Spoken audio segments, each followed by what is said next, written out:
If we were to replace these autos, then we are looking at approximately 1 million ton reduction in CO2 emissions, which is huge. And that is why it is important that we start looking at this transition to electric.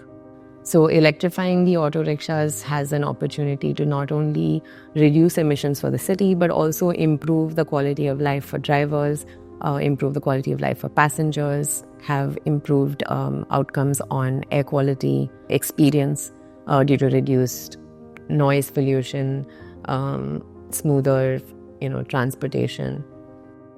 Welcome to Mumbai, where the city is looking to electrify its auto rickshaw fleet of over 2.5 lakh autos. You'll hear from a variety of stakeholders. They will explain the importance of electrifying transportation options in Mumbai and how the public and private sector can fund more projects that benefit people, nature, and climate. While we keep saying like the railways are the lifeline of Mumbai, the autos, the passenger autos, are still the last mile for taking people from their house to the stations or from the stations to their occupation. What happens is there's so much reliance on these autos for daily commute that we always forget that, okay, this has been a part of our life throughout our birth till now, that it's something that has always been there, and we don't really pay attention to the system and how it works and what are the repercussions of this system. These autos are currently operated on CNG, and though these are low emission fuel, they still contribute significantly to the city's emissions. Electrification of transport has been a journey in India that started 10 years ago, a decade ago, right? But with that, there were national policies, which was the FAME 1 and 2 policies that supported the manufacturing of electric vehicles, inclusive of autos. Then you had a lot of states, I think mostly 26 states across India have EV policies. We need to make all auto rickshaw drivers aware about the benefits of having an electric auto. First, their total cost of ownership goes down compared to CNG or a diesel auto rickshaw.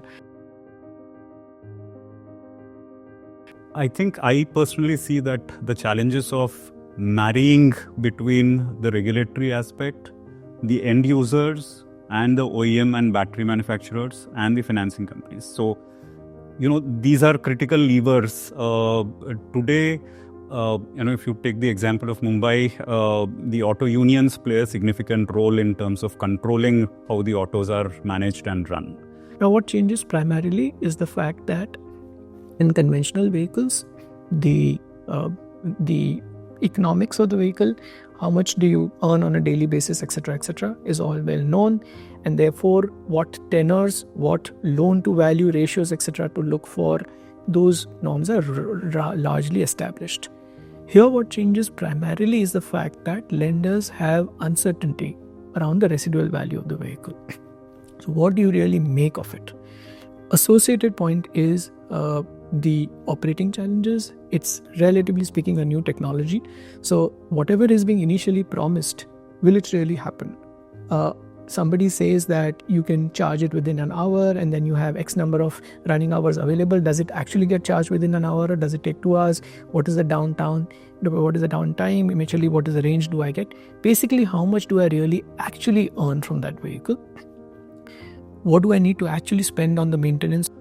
What the government really needs to do here is to work with auto rickshaw unions, auto rickshaw drivers, to identify spaces where they can, in partnership, like through PPP models, develop these charging infrastructure and have these auto rickshaw drivers have spaces allotted to auto rickshaw drivers where they can charge their vehicles. On the financing side, what are the interest subventions or subsidies that a corporation or a government can pull in so that there's a reduction in the upfront burden, which will encourage people to look at it. And also, an important role has to be played in understanding what will the buyback mechanisms be. So, for example, the government may set a target that over the next 4 years they want to transition 50,000 e-wheelers. But what will happen with the 50,000 which are plying on the road?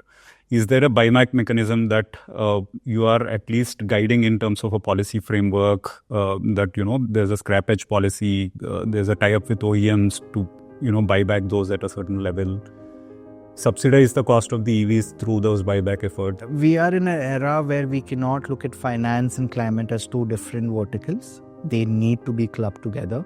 There is a lot of requirement of both private and public funding that needs to go into climate budgets of municipal corporations, climate budgets of states to address such issues. We're seeing a set of new age financiers which are exclusively green financiers, so to say. You have a lot of NBFCs, largely private equity funded, who focus on EV financing. What kind of lines of credit are you able to give by accessing low cost capital?